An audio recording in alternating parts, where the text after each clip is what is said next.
¿cómo es? Así habló Zaratustra. Eh, es como que es bastante ambiguo, no sabes si agarrarlo para la derecha o la izquierda a Nietzsche. Y, y tal, eso medio que me resonó. Digo, Nietzsche es como vitalista, es como que tenemos aquí y ahora y hay que aferrarnos a esto. No tiene como el tiempo de la religión, que es como pasado, un presente y una consumación final. Digo, es eso, el amor a la vida. Más o menos eso es lo que me hizo pensar. Bien, bien. Tú, Esteban, que trajiste esto del tiempo, bueno, habría que ver porque no te olvides que Nietzsche habla sobre una genealogía, ¿no? No se queda solamente con la fuerza presente, sino que habla, porque habla de una voluntad de poder, es decir, que habla de una genealogía de las fuerzas. Y lo que importa no es una fuerza sola, sino un devenir activo de las fuerzas. ¿Se entiende? Ahí hay una historiografía, ahí hay una genealogía. Pero bueno, y lo que habíamos visto en la reunión anterior de Jung Han, que planteaba que los tiempos presentes son los tiempos actuales, son la de puro presente, ¿no? Evanescente, de pura información circulante, y eso genera subjetividades inconsistentes. Y lo que me parece que Nietzsche plantea es todo lo contrario. Nietzsche plantea una consistencia, ¿no? Del devenir de la fuerza. Y él pone el cuerpo como elemento fundamental en esto, ¿no? Roberto, Magia Dino dice, la derecha y la izquierda para Nietzsche, ella siente o él siente, no sé, siento que son fuerzas reactivas, algo así como religiones. La verdad que estoy de acuerdo. Tal cual. Me parece que trasciende las izquierdas, sobre todo que vivimos tiempos donde las izquierdas son conservadoras. Es decir, las izquierdas son institucionales, están preocupadas por las estadísticas, están preocupadas por la institucionalidad, están preocupadas por el voto, están preocupadas igual que cualquier otro partido político representativo de la democracia representativa.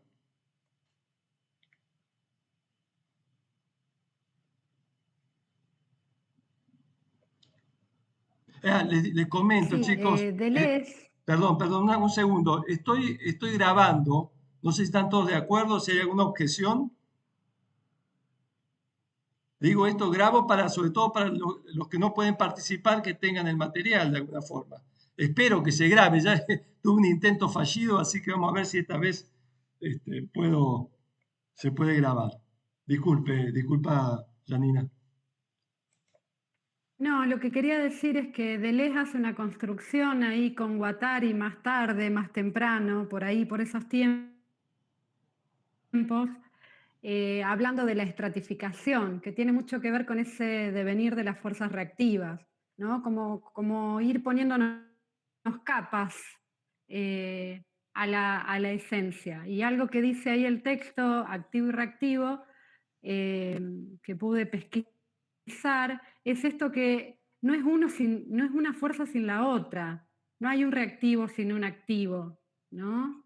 Me parece que no se trata de negar o de decir, bueno, vamos a fortalecer estas fuerzas activas y a dejar las reactivas de lado. Me parece como que esto juega la estratificación, el yo, los partidos políticos, las religiones, las escuelas, las instituciones, la familia, ¿no? Es parte. Tal cual, tal cual.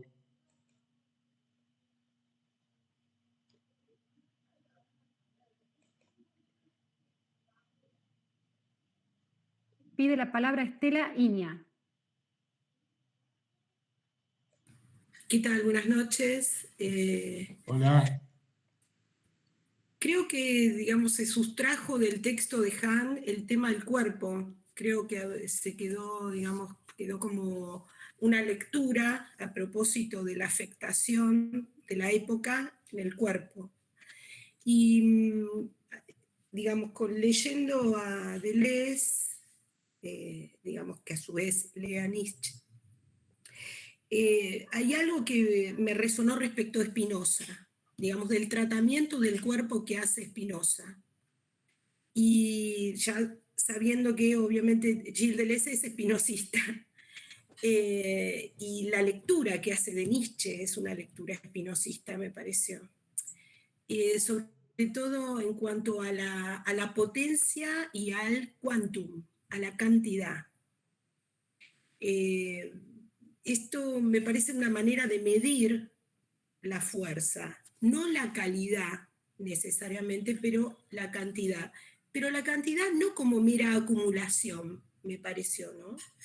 La cantidad no como bultos, sino lo que distingue la cantidad en cuanto a diferencia. Me parece que la diferencia que hace un cuerpo sobre otro cuerpo, la diferencia que genera un cuerpo en otro cuerpo, en cuanto, digamos, tomando el término de pasividad, de pasiones, ¿no? A propósito de Spinoza, de las pasiones tristes y las pasiones alegres, y cuánto afecta un cuerpo a otro cuerpo. Y en este sentido, yo decía, si la política no interviene en los cuerpos a propósito del bios, es decir, de la vida, pero de la vida en cuanto, no sé si viviente o solamente la subsistencia del cuerpo. Es decir, ¿de qué se sirve la política? ¿No? Es decir, ¿cuál es la materia de la que se sirve la política para ejercer poder sobre los cuerpos? Esa es mi pregunta. Me surgió esta pregunta. Bueno, varias cuestiones, varias cuestiones. Bueno, sí, Spinoza está presente, obviamente, acá en el texto. Es llevar las fuerzas a lo que puede un cuerpo, ¿no? Llevar lo que puede hasta el final, hasta las últimas consecuencias, sería un poco, que son las fuerzas activas. Las reactivas, casualmente, están ligadas al aparato político. El aparato político tiene que capturar las subjetividades para que no sean tan móviles, para que sean fuerzas reactivas, adaptativas, conservadoras, y por lo tanto sean funcionales al sistema, ¿no? Me parece que eso es importante. Pero bueno, hay 35, 36 personas, así que bueno, es un volumen interesante. Tratemos de dar lugar para que no la hagamos tan larga, digamos, ¿no? Y que pueda ser más móvil la cosa. Pide la palabra Carlos Cardona y Magia Aldino dice totalmente de acuerdo con Estela. Nietzsche por sí mismo diría que es espinosista.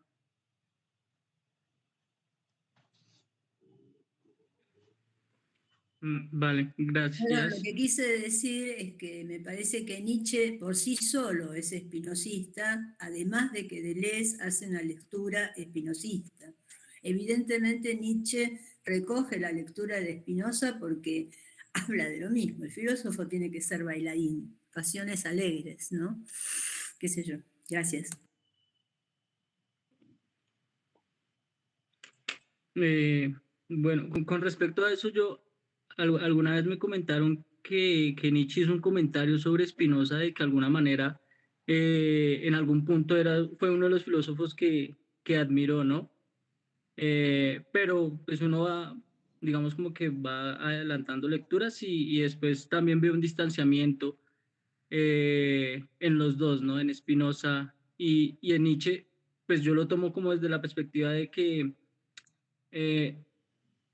Spinoza venía como que de una tradición, aunque le hacía sus críticas a los cartesianos, ¿no? A Descartes.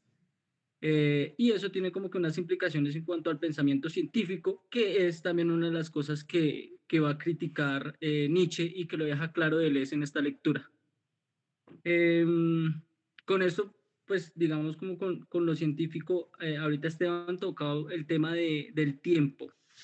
Y yo lo tomé también del lado de que se evidencia en el texto, de plantear un tiempo diferente al tiempo lineal, ¿cierto? Como al tiempo progresivo que nos va a llevar como hacia uno o hacia ese destino paradisíaco donde todos vamos a ser felices, ¿cierto? Donde hay un principio y un fin y estamos buscando la verdad y ese fin es la verdad. Entonces acá nos plantea una forma diferente de ver el tiempo que es como circular, con sus acepciones, porque Deleuze lo dice, que ahí venía como una de las confusiones que yo tenía en la interpretación, es lo circular en cuanto a que se repite, ¿no? Da vueltas, da vueltas, da vueltas. Y uno, pues al principio que uno, pues se repite todo, y uno ve, digamos, como que películas como El día que Nietzsche lloró, y la interpretación que le botan a uno es precisamente que todo se repite y llega a ser, qué pena que empezó a llover, que todo se repite y que estamos condenados a eso. Entonces uno es como que, bueno, todo se repite, pero también nos está hablando de crear. ¿Cómo funciona acá el eterno retorno? Al final uno se queda con la perspectiva, no, pues la última es aceptar de que todo se repite y tratar de vivir feliz de la mejor forma, que uno diga como, bueno, pues voy a vivir de aquí en adelante con ese pensamiento para hacer de que si se repite todo esto igual, pues yo esté feliz siempre, eternamente. Pero aquí ya nos metes otra cuestión, y es que eso sería un pensamiento mecanicista, muy cientificista, muy de la igualación, ¿no? Que ahorita tocaron este tema de, lo, de la diferencia y la igualdad que implica también el pensamiento científico arrastrado desde las matemáticas, del pensamiento matemático. Entonces, ese tema pues me pareció también reinteresante plantear ya que se repite es la diferencia. No se repite lo mismo, sino se repite la diferencia. Y ya pues lo dejo hasta ahí para que alguien más. Claro, se repite, no es una cuestión de repetición de la mismidad identitaria, es una repetición, como tú bien dices, de la diferencia, ¿no? Porque dice que esto del eterno retorno, que es lo que plantea, el eterno retorno es el eterno retorno de las fuerzas afirmativas en última instancia. Quiere esto y quiere lo infinidad de veces, quiere su eterno retorno de lo mismo, una y otra vez, pero de las fuerzas activas. Esto plantea una serie de preguntas, ¿no es cierto? Pero bueno, Sí, es que pide la palabra. Sí, perdón. Carlos. Sí, no, es que me acuerdo alguna vez también en un texto corto que leí de Deleuze, que también hablaba del eterno retorno, hacía una cuestión interesante también, y era que decía que este eterno retorno podría que tuviera una fuerza centípeta, centípeta, bueno, que lo bota todo hacia afuera, ¿no? Y que se queda, digamos, como que arraigado lo más fuerte, lo activo, las fuerzas activas. Entonces, me parecía bueno eso. Gracias. Pide la palabra Eduard Julián.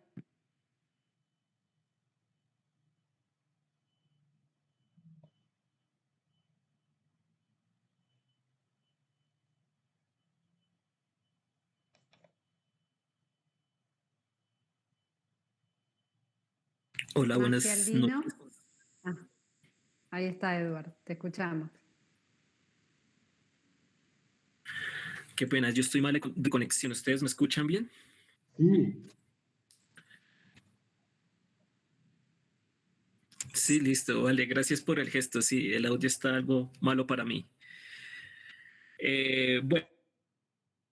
Bueno, yo también quisiera hacer como algunos comentarios alrededor de lo que he escuchado de ustedes, pero tomaré distancia del tema de las tradiciones o el tema de los ritmos o el tema, digámoslo así, conceptual al estilo modernista ¿no? O sea, no hablaré precisamente de los criterios a priori y desde alguna funcionalidad de naturaleza absoluta o necesaria. O sea, ha venido más o menos comentando la conversación. Simplemente quiero decir que, bueno, leyendo el libro, pues lo que me llama la atención es que Deleuze comienza por decirnos que finalmente aquí el problema es centrarnos en una filosofía, ¿no? Entendiendo el sentido como aquel conjunto de fuerzas o complexión de fuerzas que se apropian, se la exasperan, que se apoderan de ellas y que finalmente se expresan en ellas, ¿no? Y este sentido, como lo hacían ahorita un pequeño eco con Spinoza, creo que esta lectura del sentido y de las fuerzas tiene que estar precisamente a un valor político, es decir, a una crítica de los valores.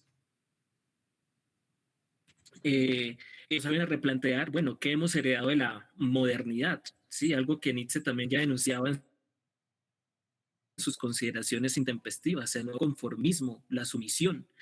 Y con respecto de pronto a los vínculos heideggerianos que se pueda tener con Nietzsche, creo que también es bastante radical y combativo al decir que aquí no se está haciendo ninguna lectura fenomenológica de Nietzsche.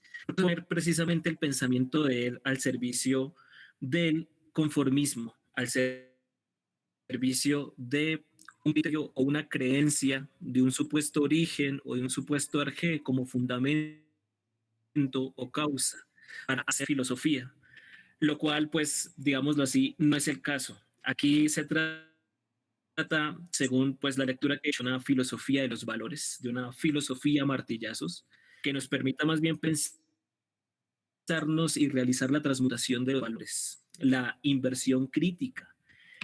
Es decir, no se trata de hallar soluciones, sino de cómo crear nuevos problemas.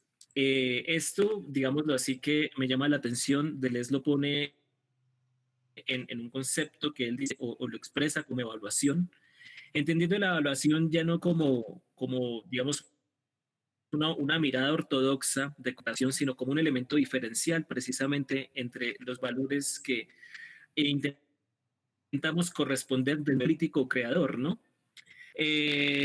Bueno, para no extenderme en esta filosofía martillazos, es de fondo también una filosofía crítica en tanto referir, ¿no? Cualquier cosa a su, digamos, estado originario, pero no precisamente a su fundamento, a su fundación, como lo quiere ver Heidegger, sino más bien a algo que, por lo que se decide el valor de aquella cosa que estamos planteando, ¿no? Por eso, digámoslo así, hay algo que me llama la atención en la primera parte de genealogía de Nietzsche y la filosofía, en donde dice Deleuze que Nietzsche está librando una doble lucha, ¿no? Primero, luchar contra los que sustraen los valores de la crítica y segundo, luchar contra los que critican las cosas en nombre de valores establecidos, ¿sí? Es decir, la lucha, como lo ha dicho el mismo Nietzsche, es luchar contra los obreros de la filosofía, ¿sí? Y el ejemplo que tanto Nietzsche como el mismo Deleuze retoma son, por ejemplo, Kant y Schopenhauer, y ahí en adelante todos los analistas y fenomenólogos que queramos. Esta es una lucha Entrecorta, Eduardo. contra los derivadores de valores a partir de... Se entrecorta. Lo siento. Se entrecorta. Bueno, pero se entendió. Mucho. No, pues entonces, se entendió. Es difícil. Gracias. Bueno, vuelve el tema político, ¿no? A mí me parece otra perspectiva que podemos hacer es que lo que dice Nietzsche es que vivimos en un ser, digamos, en una época donde prevalecen fundamentalmente las fuerzas reactivas, ¿no? Es decir, estamos en esa pregnancia, en esa sustancia de los devenires reactivos, las pasiones tristes, espinocianas, y las voluntades débiles, las voluntades negativas, ¿no? Y él habla, me parece muy interesante, para no dejarlo, dejo la palabra, la interiorización del sacerdote, ¿no? Como aquel elemento, ¿no? de llevar las fuerzas reactivas a la interioridad del sujeto.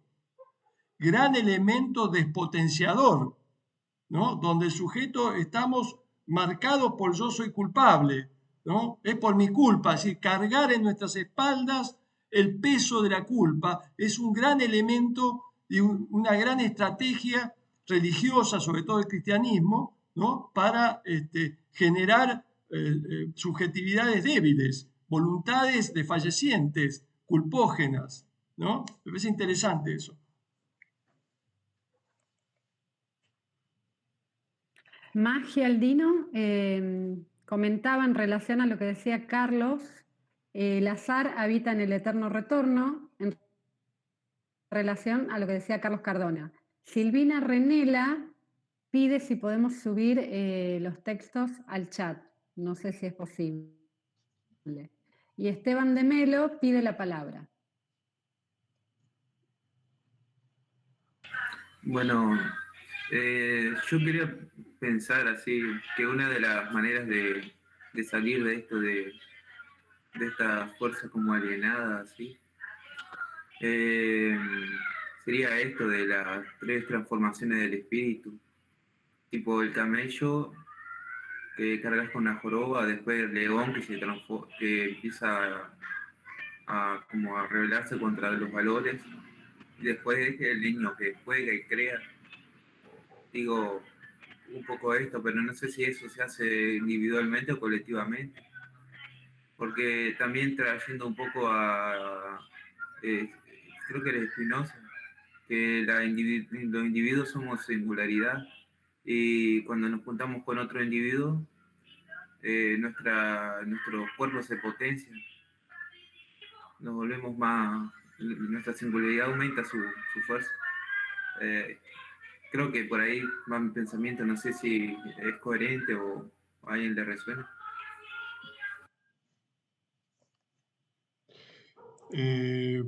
Bueno, Nietzsche plantea un Ya lo poco creo. perdón, esto solo, Nietzsche plantea un poco el tema pone mucho el acento en la singularidad, en la subjetividad, ¿no? Y a veces contra la masa, pero la masa sometida, la masa me parece reactiva, ¿no? Cuando hablamos de singularidad, a mí me gusta hablar de singularidad no solamente individual, sino las singularidades colectivas, es decir, los colectivos que generan sus propias potencias y sus fuerzas activas, ¿no? Deleuze y Guattari hablan de la manada, ¿no? Eso que nos potencia. Magia Aldino, ¿querés comentar lo que habías escrito? Que yo estoy un poco mareada. Digo, creo que la vez pasada había alguien dicho algo que me pareció muy interesante, que es que tratemos de seguir el hilo de lo que va sucediendo, porque estamos en el eterno retorno y cambiamos a las políticas de... A mí me marea, yo no lo estoy juzgando ni nada, yo solamente hago el comentario de que salto de un tema al otro y soy un poco capaz más lenta que algunos pensantes que están acá. Si se puede, si no, seguimos así. Pero No, estaría no, bueno que tomemos un tema entre todos y armemos un discurso colectivo, como dijo Roberto, en vez de pequeños microdiscursos. No sé, digo. esa es la idea, y tú bien lo dijiste, en la reunión anterior habíamos planteado eso. Por ahí se dificulta, ahora somos 36 personas, 36, y por ahí se complica porque por los tiempos y los retardos, pero sí, tratemos del compañero que habló seguir esa línea, ¿no? Y sigamos pensando a partir de lo que se va desarrollando. Tratemos de no saltar, en algún momento vamos a retomar los otros temas, ¿no? Gracias.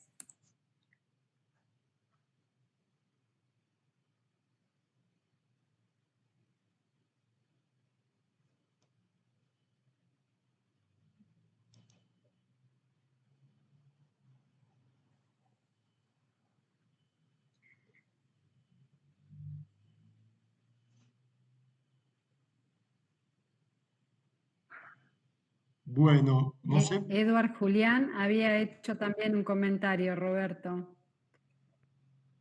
Bien. ¿Cuál comentario? No sé si lo querrá decir. Ah.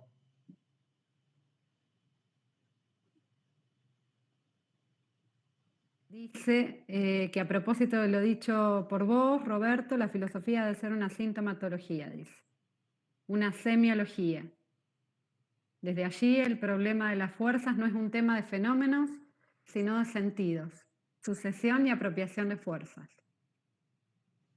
Perfecto. Sí, sí, sí. Es una sintomatología, es una genealogía, porque cada fenómeno es un síntoma, ¿no? Es un síntoma que se expresa en un contexto, ¿no? Es decir, es síntoma de algo. Por lo tanto, hay que ser leído, interpretado. Por eso el tema de la interpretación y darle sentido a eso que aparece, ¿no? Para revertirlo, porque en última instancia lo que lee como síntoma Nietzsche es que, bueno, son fuerzas reactivas, ¿no? Me parece que y lo semiótico, lo semiológico me parece muy importante, porque también, si quizás para el próximo lunes hagamos una reunión sobre la colonialidad, ¿no? Entonces, y ahí se plantea esto, ¿no?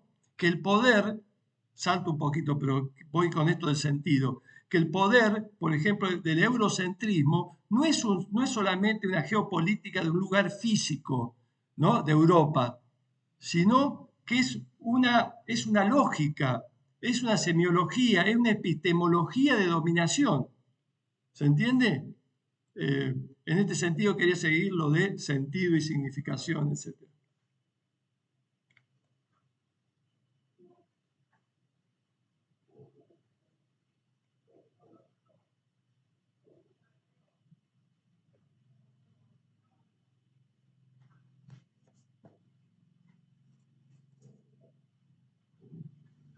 Bueno, Tomo la palabra, ya que bien, bien. me hiciste acordar, o sea, un comentario chiquito y muy breve, pero me hiciste acordar, sí, realmente acordar, que si nos ponemos a pensar, Nietzsche, la crítica que está haciendo es a la sociedad occidental europea, o sea, y se mete definitivamente con ella, ¿no? Por eso después menciona en algunos pasajes la vida natural y todas estas cosas que ya en esos tiempos, bueno, en esos tiempos fundamentalmente se estaba completamente separando al hombre de la naturaleza, ¿no?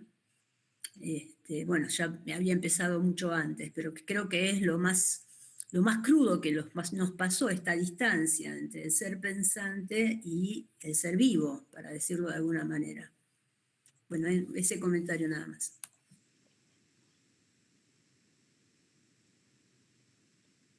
Sí. Cuando hablaron del cuerpo, la importancia del cuerpo y las fuerzas, me parece que es interesante lo que plantea Deleuze sobre la cuestión del cuerpo como aquellas fuerzas activas, ¿no? El cuerpo y sobre todo en contraposición, y acá en el video planteaba una especie de topología subjetiva, ¿no? Donde está dividido el sujeto a la manera psicoanalítica, si ustedes quieren, pero en este caso política, donde plantea que estas fuerzas son irruptivas, ¿no? Son irruptivas en el sentido de que no le dan espacio en la superficie individual de la conciencia y de las representaciones significativas de una subjetividad, pero en el marco social político, en la sociopolítica, donde tampoco se le da lugar a la irrupción de estos movimientos activos, de estas fuerzas activas, ¿no? Entonces se habla hasta de lo inconsciente, ¿no? El inconsciente como aquellas posibilidades de fuerzas extras, ¿no? Que pueden irrumpir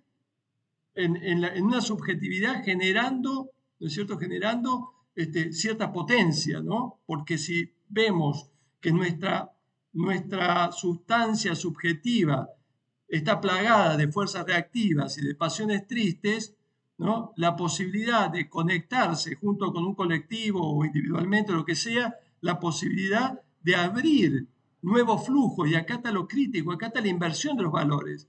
La inversión de los valores no va del lado de, bueno, a ver, tomemos esto que me da el sistema con esto, cambiemos esto que me da el sistema por esto otro que me da el sistema. No, es casualmente a martillazos patear el tablero y generar algo nuevo. Por eso la idea de lo trágico como festivo y fundamentalmente como creativo, ¿no? Como la fuerza creativa de la novedad.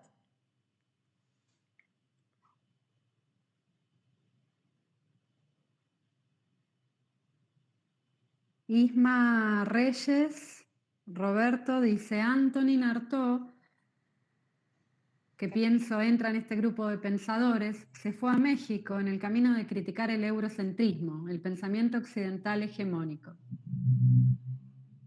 Sí, sí, y bueno, Antonina Artaud, que Spinetta le dedicó un long play, como se decía antes, no sé si ustedes lo recuerdan, Antonina Artaud se llamaba el disco, hermoso, Cantata de Puentes Amarillos, etcétera, etcétera, ¿no? Viajó a México también con los tarahumaras, los indios tarahumaras, ¿no? A esto del peyote y toda la cuestión de los rituales. Sí, sí, bueno, Artaud era un subversivo, ¿no? Bueno, ¿y cuánto hay de lo subversivo y la locura? También es otro tema ahí, ¿no? Con el tema de la locura. Bueno, esto de la dificultad de sostener estas fuerzas activas, la dificultad de sostener, de un cuerpo poderlas sostener, ¿no?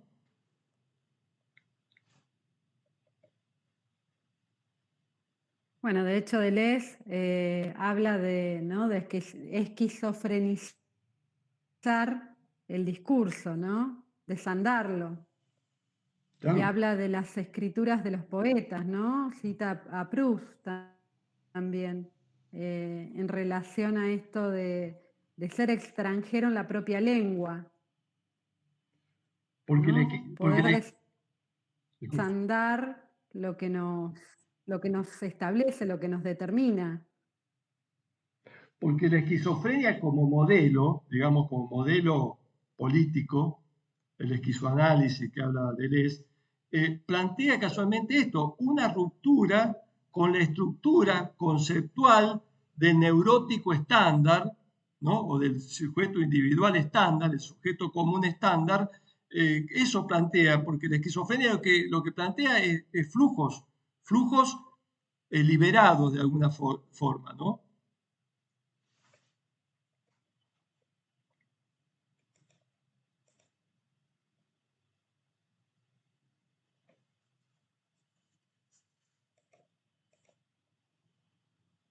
Magia Aldino, ¿sí? A ver cómo la armo la pregunta. Recién decías de lo de sostener las fuerzas activas, ¿no? Y yo digo, capaz que entendí todo mal, pero a ver, yo lo que más o menos entendí del texto, porque no es fácil seguir activo, reactivo, activo, reactivo, reactivo, activo y todo eso, y dónde va, y en qué se relaciona y todo eso. Yo lo que entendí es que las fuerzas reactivas van a perdurar en el hombre porque son esenciales del hombre. El hombre nace con eso, no vamos a sacárnoslas nunca de encima. Entendí eso. Y después otra cosa que entendí es que cuando la fuerza activa surge, no se puede sostener porque es una chispa, que después se transforma en una fuerza reactiva. Hasta que después uno profundiza esa fuerza reactiva creyendo que estaba activo, digamos, por ejemplo, las izquierdas o las derechas, como hablábamos antes, para retomar cosas que estábamos hablando antes. En el momento que tomaron conciencia de esa idea, algo activo hubo ahí, y salieron con esa nueva cosa al mundo. Tarde o temprano eso se termina consumiendo, es como las cosas que se ponen de moda en el sistema, ¿no? La Coca-Cola, entonces el sistema lo come. Y si eso no activo, se transforma de nuevo en reactivo, por lo cual después hay que profundizar, llegar al fin de eso reactivo para que a lo mejor surja de nuevo otra chispa que es activa, pero creo que vamos a vivir a chispas toda la vida, no vamos a poder sostener las fuerzas activas, porque no sé si el ser humano, por lo menos por ahora, puede hacerlo.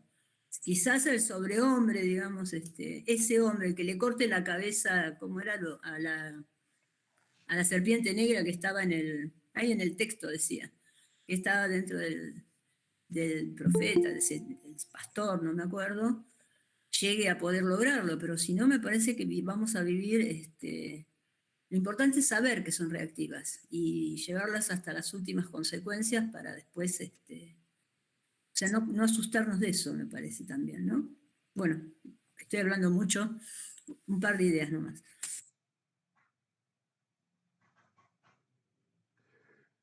Sí, sí, sí.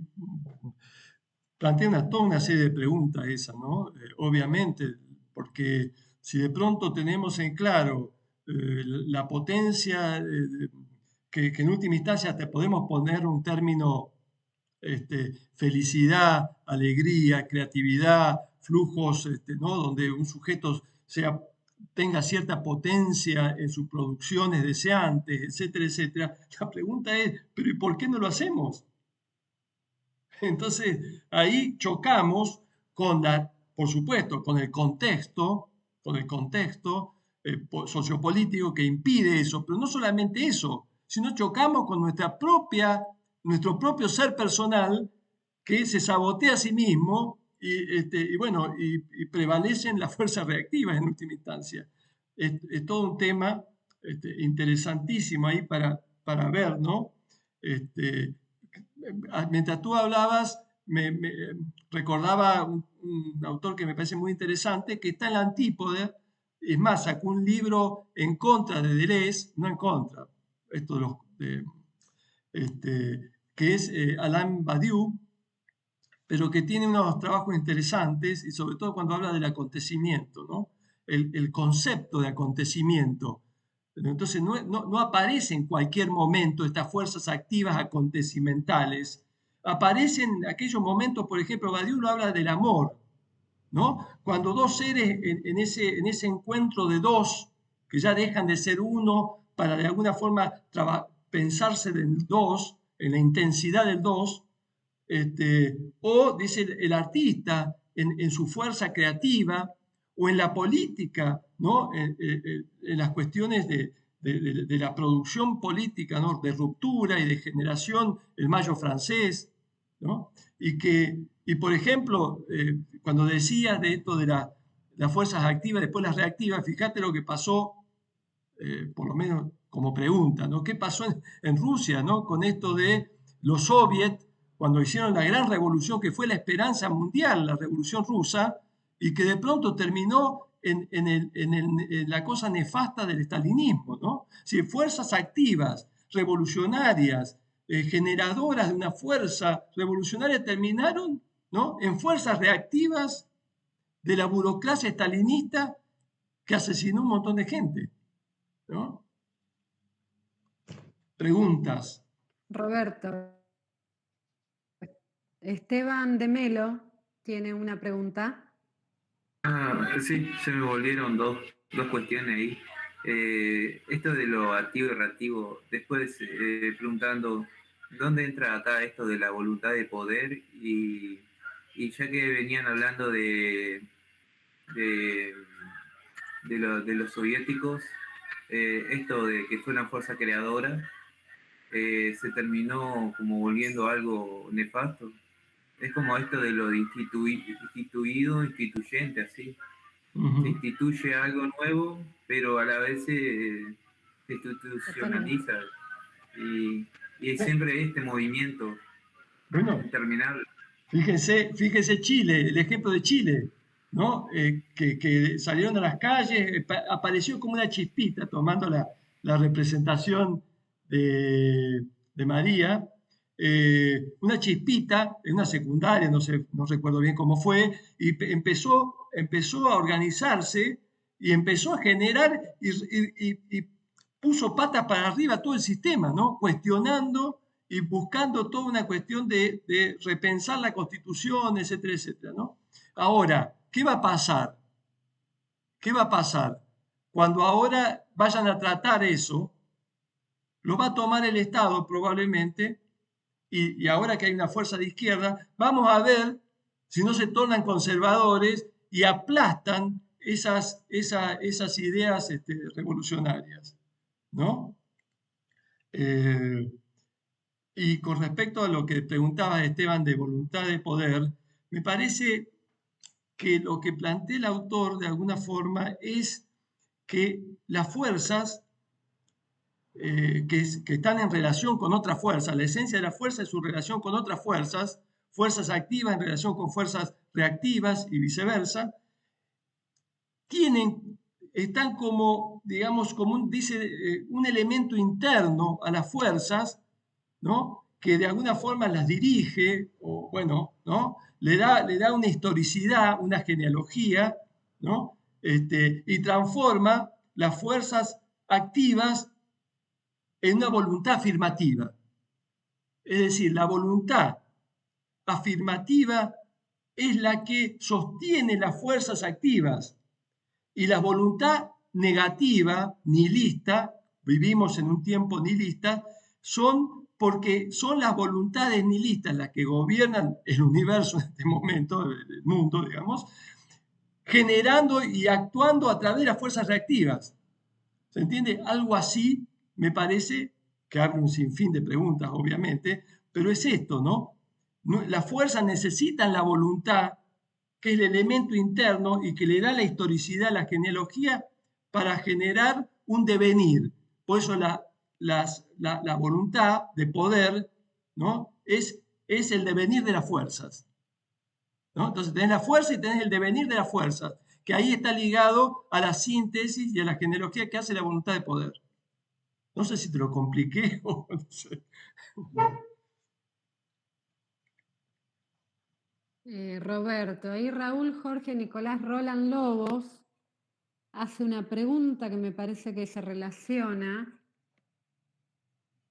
Espérame que se me movió el chat. Muchísimo con lo que están hablando entre Esteban y vos. ¿Cómo podemos mantener los hechos activos? ¿Cómo actúan las fuerzas reactivas? Y continúa, ¿cómo lo impide? Dice Raúl. Lo que pasa es que las fuerzas reactivas están por todos lados. El progresismo, el libre pensador, dice Nietzsche, acá podemos tomar el progresismo. No quiero entrar en la política nacional de Argentina, pero bueno, las izquierdas que de pronto plantean toda una cuestión y de pronto sigue el extractivismo en nuestro país, sigue la miseria en nuestro país, ¿no? Y de pronto las fuerzas de izquierda, ¿no? Están ahí. Bueno, entonces, esa es la dificultad, ¿no? Porque estamos sometidos a una semiótica. Esto a veces es muy importante. Me parece que la lucha política también es una lucha semiótica, porque todo se maneja a través de los conceptos, ¿no? Y un poder reactivo fundamental es lo que se puede, es la alternativa que hay, no hay otra alternativa. Casualmente lo nietzscheano del asunto es decir, no, sí hay otras posibilidades, ¿no? Romper con la cosa hegemónica para plantear otras alternativas. ¿Puedo decir algo? Acá Fidel, Eduardo. ¿Querés, Raúl, contestar? Sí, buenas noches. Bueno, voy a vencer mi miedo, que es creo que algo reactivo, ¿no? ¿Por qué primero hay que tener éxito cuando surge lo activo en un colectivo? Si yo digo que Hitler rompió con todo, después le fue con la mierda. Los soviets rompieron con todo, le fue mal. ¿Por qué le tiene que ir bien? Son pasos. Porque no es esto justamente un instrumento que tenemos internalizado para desactivar. ¿Por qué le llamamos chispitas y no ladrillos de ladrillo? Terminaron mal, enloquecieron, se burocratizaron, se comieron al caníbal, no importa. Pero rompieron con todo. Hitler, ¿está mal dicho? Está mal, es políticamente incorrecto. ¿Qué tengo que decir? ¿Hablar mal? ¿Demonizarlo? No tiene nada que ver demonizarlo a Hitler. Estamos hablando de una cuestión de fuerzas y la cuestión no es si estás a la izquierda, a la derecha o No, que yo sos lo que o dejas de ser. No, que Roberto mencionó que estoy hilando eran como chispitas de actividad, pero que después se convirtieron por una contradicción interna en fuerzas reactivas, sea la revolución de los soviets en la Unión Soviética. A Hitler no se lo puede mencionar. A ver, en un principio fue activo puro Hitler. Después, bueno, el devenir fue otro. Pero ¿por qué hay que seguir la ruta de los que ganan si al principio hay que dar paso tras paso? ¿Y por qué no podemos decir, eso fue una actividad y después se fue mal, a la mierda? Los soviets dejaron, no fue que se convirtieron en nada, dejaron una huella y sobre esa huella vendrá otra y sí vendrá realmente una actividad firmada y sostenible. Porque si no, cada vez que surge la actividad y no tiene éxito, no fue nada. Entonces no capitalizamos eso y lo llamamos chispita. ¿Por qué chispita? ¿Por qué no paso? ¿Por qué no jalón? Perdón, Raúl, yo quería decirte algo, por lo menos en lo que yo quise decir. A mí me parece que no se tiene que confundir las fuerzas activas con lo que está bien. Las fuerzas activas no son las que triunfan, no tiene nada que ver con triunfadores ni con el bien. O sea, Nietzsche... Pero yo le estaba respondiendo a Roberto. ¿Vos querés que te conteste Roberto? Listo, yo me callo. Contestale, Roberto, dale. No, mirá. Claro, a Roberto cuando dijo que terminaron mal estas fuerzas. Sí. Lo que pasa es que de alguna forma uno piensa, no sé si de forma reactiva o de forma activa, pero uno piensa que en algún momento el mundo tendría que estar orientado de otra forma, ¿no? Es decir, no puede existir tanta desigualdad, no puede ser la mitad del planeta que esté sin agua. Hay un montón de cuestiones que están mal, definitivamente mal. Muertes permanentes, ¿no? La problemática de la infancia en el mundo, bueno, un sinfín de desigualdades por este sistema que cada vez es más desigual y cada vez genera más efectos nocivos y estragos en las sociedades. Entonces, me parece que de alguna forma lo que uno espera, o por lo menos lo que yo espero en algún punto, es que se produzca en algún momento de estas chispitas que surja una revolución o un movimiento que de alguna forma vaya consolidando algo. Pero claro, lo que pasa es que estamos contra fuerzas tan poderosas, la articulación mundial, económica, social, política, es terrible. Entonces, ¿cómo revertir eso? ¿Cómo invertir las fuerzas reinantes en el mundo? Sería la cuestión, ¿no? Pero bueno, es difícil. Por eso las chispas que se hacen pradera, incendios de praderas, de pronto son apagadas. Y bueno, y de nuevo un recomenzar. Lo interesante es que siempre hay un recomenzar. Siempre hay un recomenzar.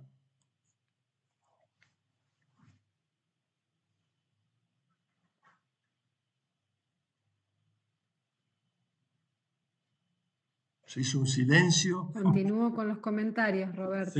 Sí. Fidel Eduardo Chaparro Torres hace una reflexión. Dice, la culpa es una invención occidental y que hay una cierta nostalgia o tristeza en el ser humano.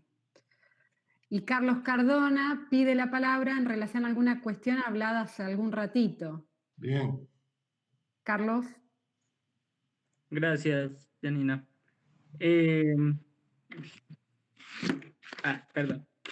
Bueno, pues es que me queda resonando como esa dificultad que se plantea en cuanto a ser constantemente activo o atender hacia las fuerzas activas, ¿no? Hay una dificultad que me parece a mí que es más fácil cuando se dice que cuando uno trata de ponerla en práctica, ¿no? Me parece que es igual a lo que pasa con el concepto de construcción. Todo el mundo se deconstruye y soy un sujeto deconstruido, pero las implicaciones van más allá, ¿cierto? Como que tocan el inconsciente y decimos muy conscientemente lo que es la fuerza activa, lo que es de construirse, pero según el texto viene es desde lo inconsciente, ¿no? Desde algo que no es tan racionalizado. Entonces ahí es una cuestión que que es súper complicada tanto desde la individualidad, desde la cotidianidad de nosotros como individuos, plantearnos la vida como una obra de arte, por decirlo así, como plantearse cuestiones políticas en colectivo. ¿Por qué? Porque, bien lo decían ahí, hay unas fuerzas reactivas grandes que están influyendo constantemente, que hacen que cuando haya un estallido social, por ejemplo, estabas hablando ahorita de Chile, yo hablo acá de Colombia, 2019, que vienen como que también protestas siguiendo como que una oleada latinoamericana, me parece a mí bastante fuerte. Y es, bueno, ¿qué pasa? Hay un montón de diferencias ahí manifestándose, ¿cierto? Reactivas, creadoras, paradas desde el arte, paradas desde lo del género y demás, un montón de cuestiones bastante interesantes, pero cuando se trata de recoger todo eso y hay reuniones, lo primero que empiezan a llegar ahí son sindicatos y partidos políticos, ¿cierto? A decir, únanse a nosotros, que nosotros somos la salvación. Y se generan ahí un montón de debates que son reuniones interminables y nunca concluyen en nada.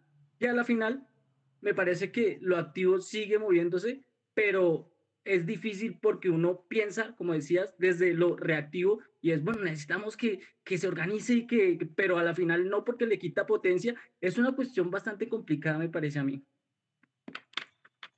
Gracias.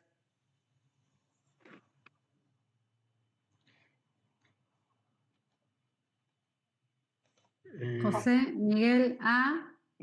Hace un comentario. No sé bien a qué se refiere. José Miguel, ¿querrá tomar la palabra?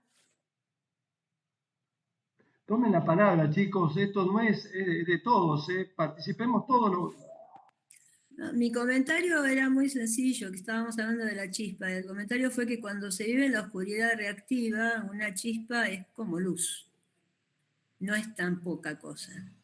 Linda imagen, linda imagen. Muy bueno.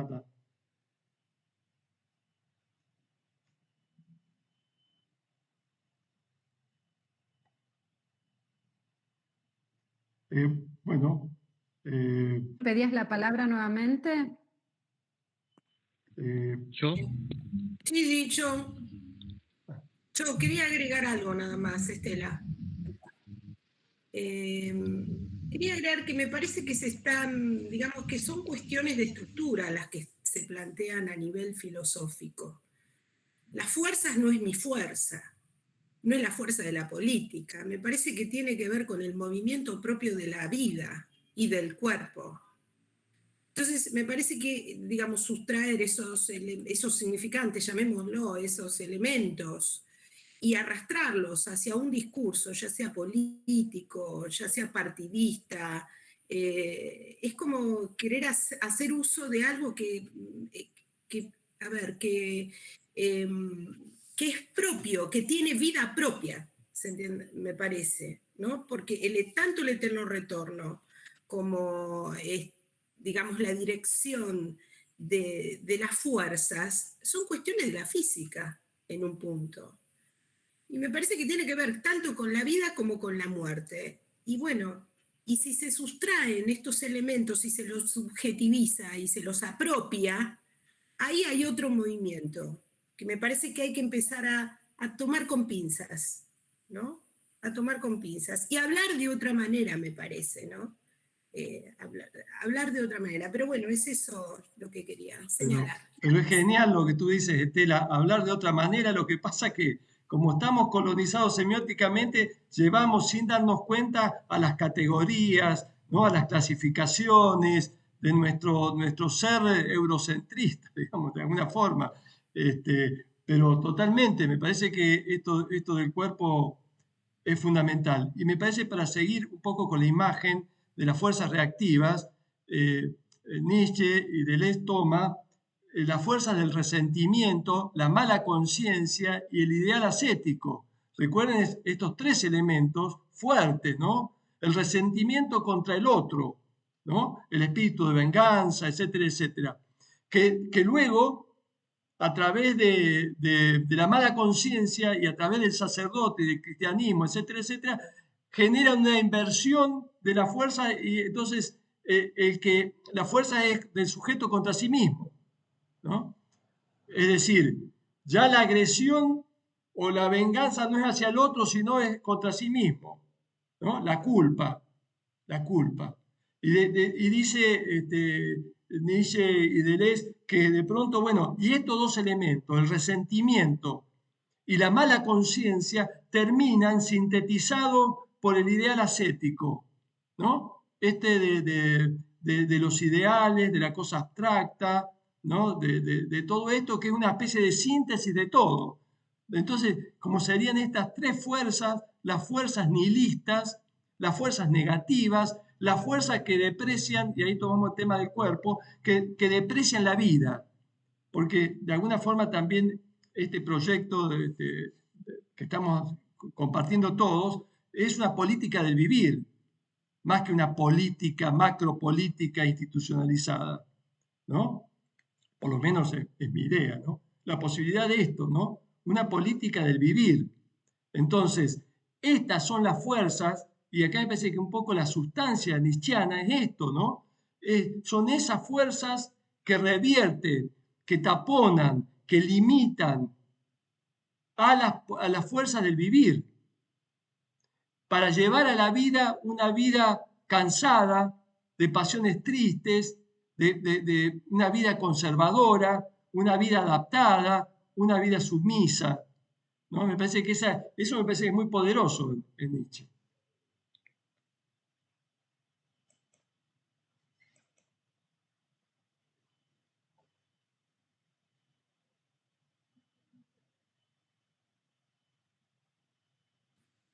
Sí, son ejercicios de dominación, digamos. Tal cual.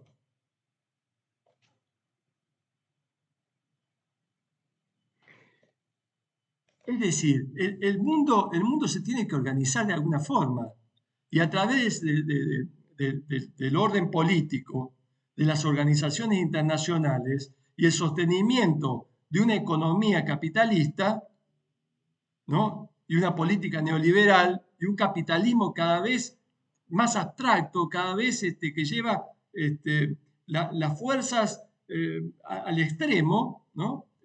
Generan esto. Esto es lo que tenemos. Entonces, es muy difícil la posibilidad ¿no? Pasar por los intersticios de esto para revertir este gran poder que tiene, ¿no? Pero bueno, es así. Perdón, Carlos Cardona quería hablar, pero yo voy a decir algo, una palabra sencillita, creo yo. El mundo se está organizando de otra manera. Yo estoy convencida de eso. Lo que pasa es que no está en internet, no está en las noticias, no sale en el diario, pero el mundo se está organizando de otra manera con estas chispas, yo le puse chispas, vaya a saber por qué, que están alrededor de todo el mundo en todo lo que es el tratamiento de la ecología, el tratamiento de la naturaleza, todas las culturas rechazadas, originarias, toda la revalorización, o sea, otro sistema de valores. Para mí el mundo se está reorganizando de otra manera. Eso. Sí, que lo tenemos que pensar, ¿no? Segura, totalmente de acuerdo. No, totalmente... no pasa por las políticas de arriba para abajo, es una política, es una micropolítica. Es la micropolítica real, digamos, claro. la que empuja con la fuerza real. La que genera la gente trabajando, porque los políticos que están en el gobierno son votados por nosotros, o sea, nosotros los ponemos, o sea, nosotros tenemos una voluntad de poder. Poner la voluntad de poder en hacer algo, o pensar diferente, o sostener otras ideas y llevarlas adelante hasta el fin, es política, micropolítica, y es lo que está cambiando, lo que lo va a cambiar al mundo. Bueno, pero ojo con eso. Yo por lo menos estoy convencida que va a cambiar, no sé si lo veré, pero va a cambiar. Ojo con eso, porque tú dices, y acá hay una trampa, ¿no? Que esperemos que en algún momento podamos trabajar esto de las democracias representativas y las democracias más radicales o más participativas, ¿no? Parece que es interesante eso, porque en realidad nosotros tenemos un poder activo de votar, pero ahí le estamos delegando todo el poder a los representantes, todos corruptos, ¿no? O más o menos corruptos. Entonces, qué poder, ahí ya estamos delegando una fuerza terrible, ¿no? Porque bueno, el sistema está organizado de esta forma.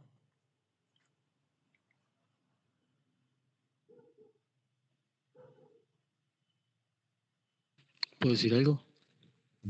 Le tocaba a Carlos Cardón antes de mí, perdón, no sé si lo vieron en el chat y yo hablé en el medio y le pedí disculpas. Carlos. Vale, sí. Sí, sí, gracias. No, pues yo estaba pensando también, bueno, un poco lo que decía nuestra compañera anterior, que solo veo map, no veo el nombre, eh, pero me parecía bastante bueno, bastante interesante porque, pues, digamos como que lo que se sigue a estas fuerzas que para mí son activas, que no se dejan acaparar por, digamos, como que un aparato ya establecido, sí, muerto, un cuerpo organizado, ¿no? Me parece que ahí se arrastra también la noción de cuerpo, pero un cuerpo sin órganos que desarrolla Deleuze, que es un cuerpo que ama la vida, pero la ama a tal punto que está dispuesto a morir para generar más vida, ¿no? Eh, y para mí lo que estamos haciendo, o lo que en este momento lo que se hace en la gran mayoría, porque si yo reconozco como eh, estas, estas micropolíticas que hay en los territorios, pero la mayoría de gente ama la vida reactiva, ¿no? Y defiende la vida reactiva, ¿sí?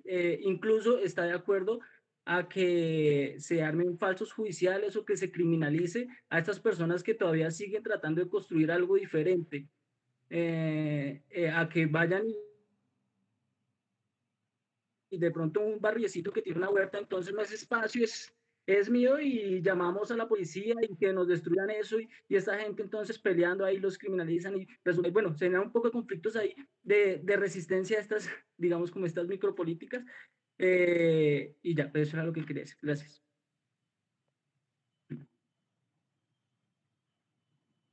Pide la palabra Guillermo Díaz y después Freddy Alca Rodríguez. Gracias. Bueno, sí, estoy agradecido por el encuentro y todos y cada uno. Estuve tomando notas porque hay bastante y se va abriendo y se va abriendo. Pensaba en esto de las micropolíticas, voy a ser breve, respecto a la novedad que sería una política que no, que fuera emancipatoria, pero digamos no revolucionaria en el sentido de lo reactivo. Y pensaba en un ejemplo así bastante acotado, que es un poco de mi práctica cotidiana, que es hablar con personas que padecen la política de la familia, que es una institución, etc.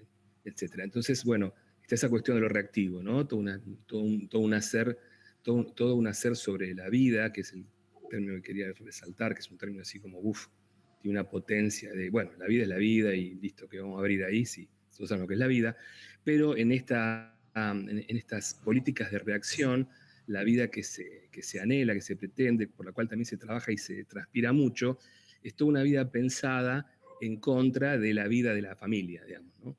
Entonces me parece que hay una cuestión de la micropolítica, no sé qué práctica, habría que nombrarla o fabricarla o inventarla si no está inventado, qué práctica puede alojar que el hablante se pregunte por términos como la vida, o si existe, si en esa vida que llama la vida, él tiene algún tipo de existencia, y si la existencia que tiene bajo el peso de un término como la vida es una existencia que responde a lo reactivo, o es una existencia que se la va a inventar. El ejemplo muy concreto es alguien que no es de mi práctica, pero es de un colega en donde una persona estaba totalmente eufórica y está muy contenta porque había hecho una revolución en sí misma, en su vida, digamos, porque había ido corriendo a anotarse en el Partido Comunista, siendo que ella pertenecía a una familia de clase burguesa y que, bueno, ahora sí sentía que empezaba su verdadera vida, ¿no? Cuando lo que seguía ahí eran todos sus ideales en contra de la vida institucional. Me parece que ese orden de atención, identificatoria, alienatoria, es distinta que una política de que alguien diga, bueno, no voy corriendo a cambiar nada en mi cuerpo o en mis identidades políticas o orientación sexual, como se llame, sino que pueda tomarse un tiempo de pensar si es un existente, como hablante, es un existente bajo la potencia de un término como la vida. y qué política de existente tiene, porque en donde entra un club, no importa la camiseta que sea, va a tener que alinearse bajo los términos del otro, así rápidamente, ¿no? Un poquito eso, pero bueno, para pensarlo, para desarrollarlo, y si hay algún escrito o unas líneas que pueda acercar, lo haré. Genial, Gracias. genial, genial. Dos elementos ahí con lo que tú dices para seguir un poco el hilo que traes. Una me olvidé. No, no. Vuelve, seguro que vuelve. Esto de la familia, y estaba bueno para el colmo. Me acuerdo que estaba bueno. Vuelve, por eso vuelve. No, bueno, era esto. Ahí se está sumando gente. Mirá la hora que se sube gente. Bueno, dos cosas. Esto, primero, me parece que también es muy nietzscheano, esto de que por ahí lo nombraron, ¿no?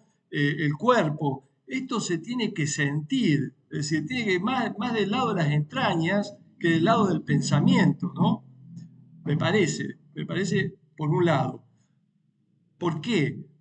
Porque de alguna forma, si lo tomamos como un elemento solamente intelectual, todos tenemos saber, todos sabemos lo que es una revolución, lo que es esto, o sea, a nivel conceptual, más o menos, estando frente a un televisor, en algún momento sale lo que es una revolución, lo que más allá de la colonización de la televisión y todo eso, más allá de eso. Lo que me parece, y acá tomamos el otro elemento del eterno retorno, es la posibilidad de que esos flujos, que en algún momento son microacontecimientos en la vida singular, y con algún otro, digamos, en alguna colectividad, en alguna escena, en alguna situación, que me generó algo diferente, una potencia diferente, eso hay que quererlo de forma tal para que se pueda repetir. Entonces uno puede de alguna forma, me parece, para pensarlo nietzscheanamente, poder sostener algo, digamos, ¿no? Es decir, por ejemplo, en lo mío personal, en este sentido, la posibilidad de armar esta participación de grupos lleva todo un trabajo, ¿no? Lleva tiempo. Parece que no, pero lleva tiempo. Tengo que armar cosas, escritos, algún video, recibir gente que quiere sumarse, bueno, toda una serie de cuestiones para sostener este espacio colectivo. Y por ahí gente viene, se va, no participa, bueno, qué sé yo.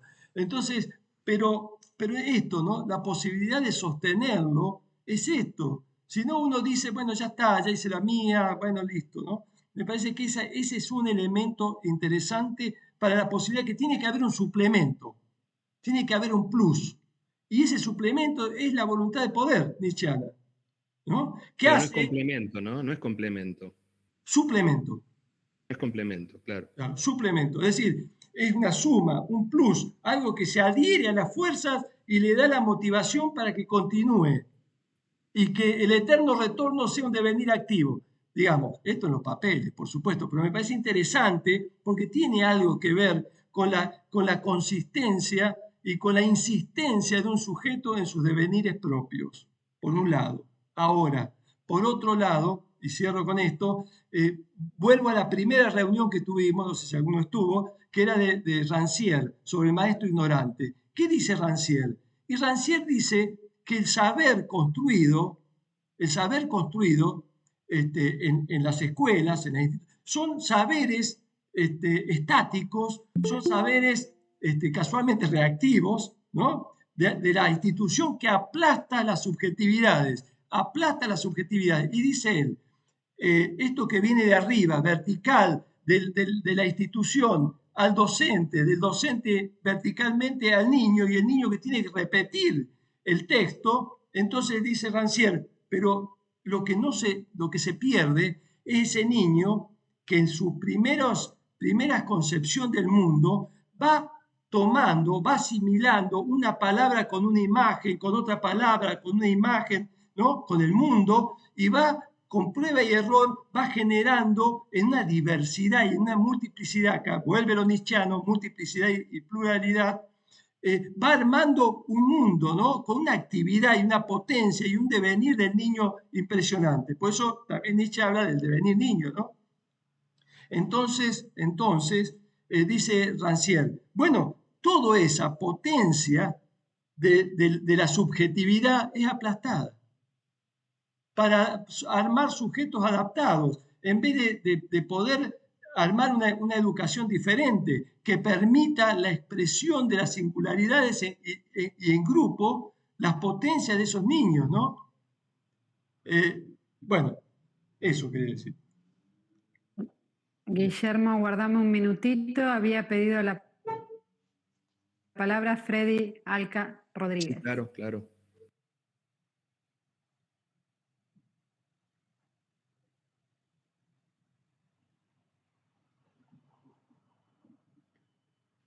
Estamos...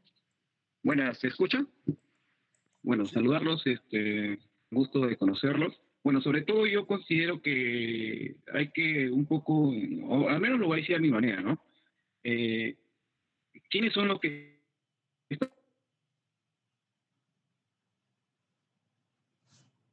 establecen? Se corta, Freddy, se corta. No, no se te escucha bien, Freddy. A ver, ¿podés volver? Dentro de la sociedad, ¿no? Y creo que son ellos los que hacen una especie de... Ya. Creo que mejor lo escribo y lo mando. Sí, se entrecorta, se entrecorta. No se entiende lo que dices. Escribilo en el chat. Ya. Mientras tanto, leo un comentario que había hecho Esteban. Dice que no recuerda bien el autor, que cree que es Latour, con otra persona, que definía la política como cosmopolítica. O sea, la capacidad que tenemos de pensar nuevos mundos de forma colectiva. Autor que sería interesante de ver, y junto a él a Donna Haraway, ¿no? También muy interesante, Manifiesto Cíbor, etc. Muy interesante eso. Bueno, Nietzsche habla también de cierta cosmología, porque esto de la fuerza no es solamente una cuestión humana. Nietzsche habla de las fuerzas como elemento también del cosmos, ¿no? Es más, dice que esto de la causalidad y la determinación de la fuerza es un concepto humano, que en realidad no hay una causalidad, no hay una responsabilidad de la fuerza, etcétera, etcétera, ¿no? Ahí podemos también cotejarlo. Guillermo, ¿querés hacer tu intervención mientras Freddy escribe? Sí, breve, porque lo escuchaba Roberto a partir de la intervención y bueno, como venimos conversando, a mí se me arma un punto que voy a intentar trabajar, que es nuevamente esta cuestión de que las subjetividades aplastadas, que como citabas en Rancière, tenemos que hacer la antecedencia que es una subjetividad que también está constituida a partir de los términos del otro de la institución, la escuela, la familia. Entonces, ya esa subjetividad necesariamente, entiendo yo, tendré que ver un poquito más, pero entiendo que ya es una subjetividad necesariamente alienada a los términos del otro. Necesariamente alienada porque si no, no se entra a hablar, no es natural hablar. Que los cuerpos hablen es una cosa totalmente increíble y milagrosa. No todos los cuerpos hablan. Bueno, pero entonces digo, esa subjetividad ya está condicionada, etcétera, etcétera. Bueno, ahí están los debates del determinismo, el inconsciente, etcétera.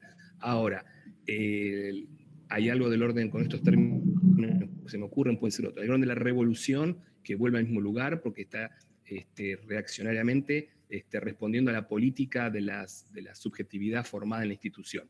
Y se reacciona con eso buscando la subjetividad. Y entonces es, a veces buscando otra vida, lo que se repite, el eterno retorno, lo entiendo así. Buscando otra vida, el hablante encuentra una variante, digamos, de la vida institucional. Entonces escucho esto, bueno, yo no voy a repetir con mis hijos todo lo que mis padres hicieron conmigo. Bueno, buenísimo, arma todo a otro mundo para esos hijos y de alguna forma no tiene por qué preguntarse si eso simplemente es una reproducción, una repetición de lo mismo en lo diferente.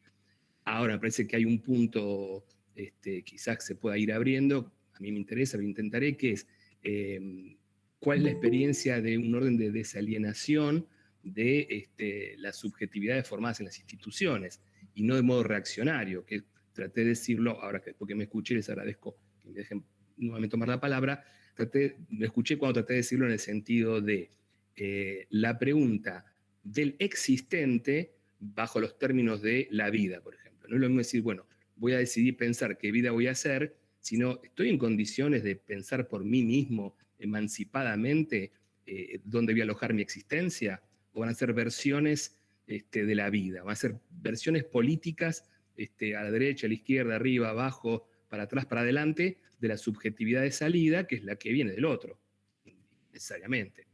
Por ahí lo estoy pensando algo más emancipatorio, ¿no? O micropolítico.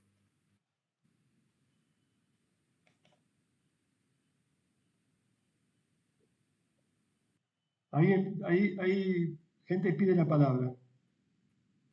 Sí, pide la palabra María Alejandra Morales y después Esteban de Melo. Bueno, primero quiero aclarar, no estoy con la pantalla de video porque tengo mala conectividad hoy. Yo creo que un punto relacionándolo con otro autor, ¿no? Creo que el tema del eterno retorno es el eterno retorno a la cultura patriarcal. A mí me gustó cuando leí a Humberto Maturana, un libro de transformación en la convivencia, y justamente el planteo de él es que el problema está en negar que la vida social se basa en el consenso y la cooperación y no en la lucha agresiva. Es decir, si queremos vivir conjuntamente, necesitamos coordinar consensos que se restringen con una cultura que promueve la ira y la agresión. Esto se reproduce que por mi observación local, en movimientos y grupos que quieren subvertir en el orden instituido, pero no se logra ese salto. Entonces, el punto es la negación sistemática del otro y se niega, digamos, el amor como una posibilidad de interconexión armoniosa de toda la existencia, tanto la humana como con el entorno. Entonces, creo que el punto es cómo se puede llegar a trabajar el tema del amor como una emoción central que es base de la conservación misma de la especie y dejar de vivir agrediendo. Esto nada más quería decir. Bárbaro. Da para mucho eso, ¿no? Pero bueno, lo que sí, más allá de si le ponemos la cuestión del amor que tiene que ver con los sentimientos, con el afecto, con el reconocimiento del otro, también en contra de lo que es la confrontación imaginaria, yo o el otro, ¿no? Esa permanente situación individualizante, estar contra el otro, ¿no? Que es propia también de este sistema que vivimos.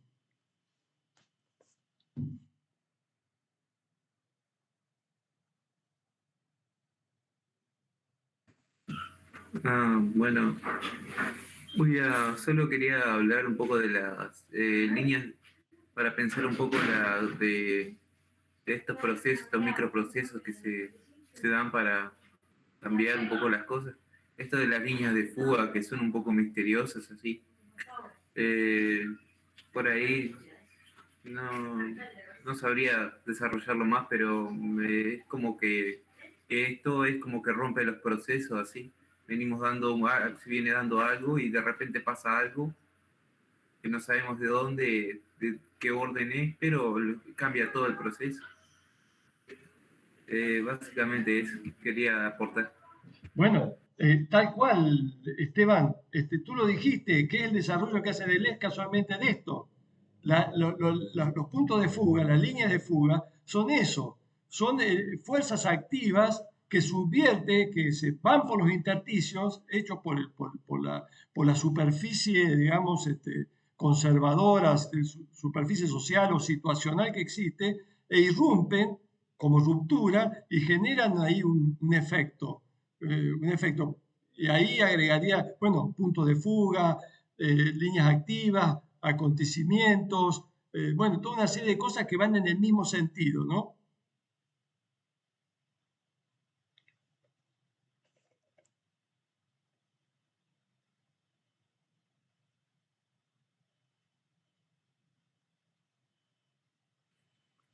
Bueno, digo algo, ya que están todos calladitos. Lo de las líneas de fuga, claro, y el acontecimiento. Una cosa que tiene colación con algo que dijiste, Roberto, pero no me acuerdo qué era, a qué venía. Que el tema no es sostener el acontecimiento, porque el acontecimiento, una vez que acontece, uno ya no es la misma persona, ya no piensa igual, ya cambió. El acontecimiento existe por sí mismo y ya es un cambio.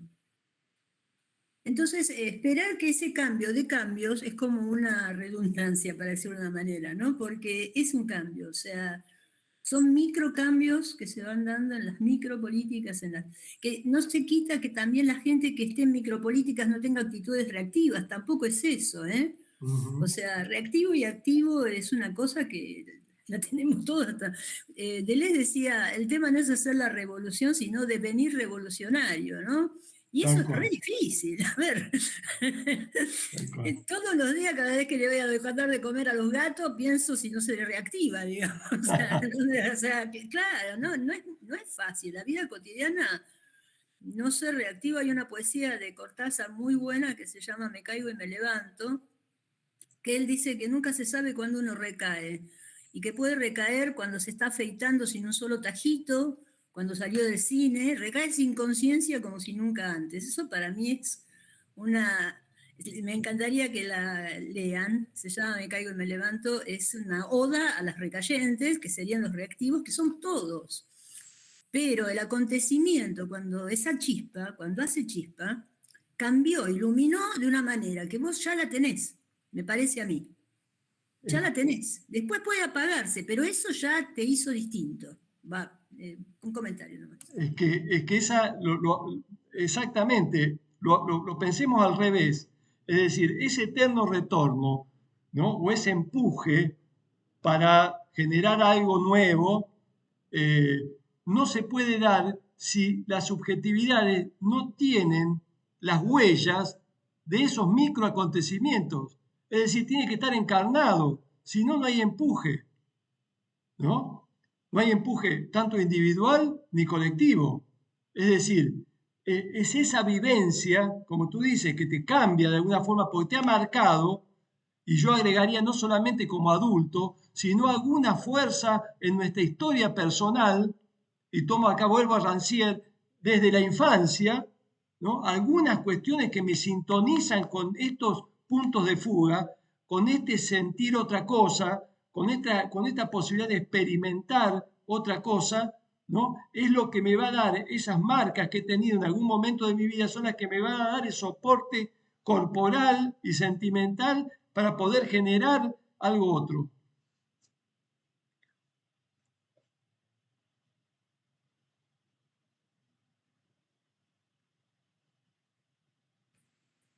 Una palabra, estoy en la cola, primera. Hay un texto, el último texto de Gilles Deleuze, que se llama La inmanencia, una vida, que es la última carta, que escribe antes de su decisión, digamos, de quitársela, y de la que Giorgio Agamben hace un comentario muy, muy interesante y que trae, digamos, a colación la cuestión de la chispa de vida, ¿no? El texto de Agamben está, digamos, basado sobre esa carta de Gilles Deleuze y sobre un cuento de Dickens en el que, digamos, alguien que es un canalla en la vida está al borde de morir. Y en un momento algo vuelve en él de vida, como si fuera su último instante, y la gente que lo rodeaba puede separar al observarlo esa chispa de vida del individuo canalla. Entonces es como si separara el bios, esa chispa de vida que tiene otro color, al sobrevivir del viviente, el bios del Zoe. A partir de ahí, Agamben va a hacer un trabajo muy, muy interesante a propósito de esta decisión, y algo que me parece que es trascendental, es inmanente, pero también es trascendente. Me parece que si en algún momento se puede tocar ese texto es maravilloso, pero me parece que la chispa de vida va por el lado de lo transindividual, y separada obviamente del sujeto que la encarne. Bueno, esto que plantea Estela también nos marca esto de lo poshumano también, ¿no? Esto de poshumano, transindividual, digamos, hay como una fuerza de trascender, Donna Haraway y otros autores más, de trascender esta cuestión de lo humano, individual, ¿no? De esta cuestión de empastarse en una forma de pensar occidental, con toda la filosofía occidental y con toda esta cuestión, ¿no? Bueno, vamos a tratar, si nos sostenemos entre todos, si todos sostenemos este espacio, vamos a seguir sumando gente, sumando autores y temáticas, ¿no? Así que lo que les pido siempre es que me manden algunos textos, porque, por ejemplo, yo quería, para que no pasen 15 días, pensé un texto sobre esto de colonialidad, ¿no? Para tomar un poco las raíces nuestras, ¿no? De acá de América, y hacer un artículo tendrá 20 páginas, así que lo podemos hacer para el lunes que viene, si ustedes quieren. No sé qué les parece. Así no esperamos 15 días, no son textos tan largos, una cosa más corta, más acotada, y que lo seguimos, porque la idea es que sigamos articulando todos estos encuentros, ¿no? Para que no sea un encuentro de una cosa, sino que tengan una continuidad, que tengan algo que genere estas fuerzas activas, digamos, para el grupo.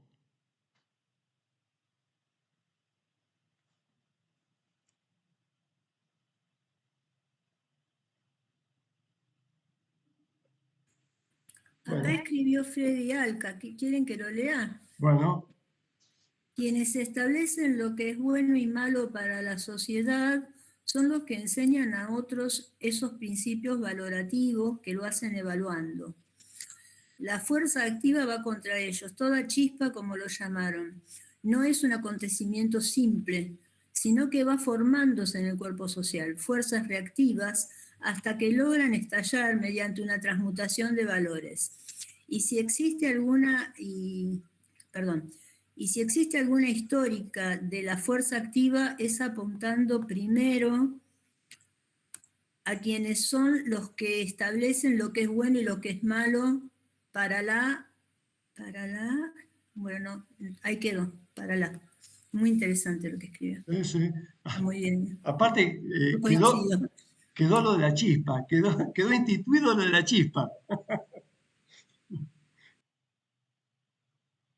Bueno, chicos, llevamos 1 hora y 43 minutos. Nos ha pegado una paliza Nietzsche a todos nosotros, ¿no? De alguna forma. No sé qué les parece para la próxima. ¿Quieren que trabajemos esto de nuestro lugar, del lugar de colonizados, de pensar esto en contra? Me parece que el autor Mignolo, creo que es Mignolo, me parece que es muy interesante. No sé qué les parece. Para que tomamos, porque si yo lo mando los formularios, nadie le da bola a los formularios que mando, 3 o 4 tiran cualquier cosa, así que, no sé, decidamos ahora, ¿qué quieren para la próxima?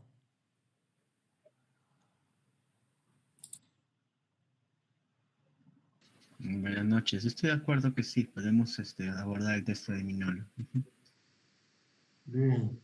¿Alguna otra idea o alguna otra alternativa?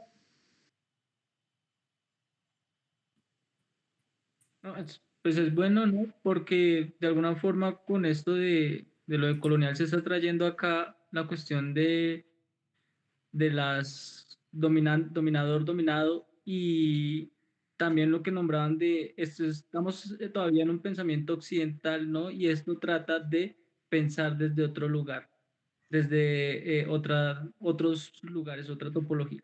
Bien, exacto. Tú lo has dicho muy bien, Carlos.